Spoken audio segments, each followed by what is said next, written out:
பெரும்பாலும் அரசு பணியில் இருக்கிறவங்க இவங்களை சுற்றி இருப்பாங்க. சங்கம் சமுதாய பணிகளில் ஈடுபடுவாங்க. சார் இவர் வந்து யூனியனில் இருக்கார் சார், இவர் அப்படி சார் இப்படி சார். இந்த சங்கம் சமுதாய பதவிகள் என்பது வரும். பதவிகள் இவரை தேடி வரும் பதவிகள். இவர் பார்த்தீங்கன்னா ஒரு சட்டன் யூனியனில் இவர் வந்து இதாக இருப்பார், மெம்பராக இருப்பார், ஹெட்டாக இருப்பார், அதெல்லாம் நடக்கும்.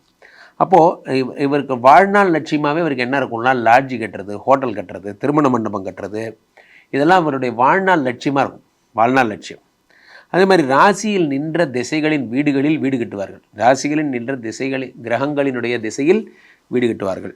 சிம்மத்தில் சுக்கரன் இருக்காருன்னா அப்போ சுக்கர திசையில் வீடு கட்டுவாங்க. இந்த மாதிரிலாம் நடக்கும். சிம்மத்தில் சனி இருந்தால் தொழில் நடக்கும், இதெல்லாம் நடக்கும். சிம்மத்தில் சனி, செவ்வாய், ராகு, கேது எல்லாம் அவங்க ஜனன ஜாதகத்தில் இருந்தாங்கன்னா காதல் திருமணம் பெரும்பாலும் இவர்களுக்கு நடப்பதில்லை. கற்பனை வளம், தகுதிக்கு மீறி ஆசைப்படுவாங்க. இவங்க ஒரு லட்ச ரூபா சம்பாதிக்கிறவங்களாம் இருந்தாங்கன்னா 1 கோடி ரூபாய்க்கு ஆசைப்படுவாங்க. அந்த மாதிரி தகுதிக்கு மீறி ஆசைப்படுபவர்களாக இருப்பார்கள்.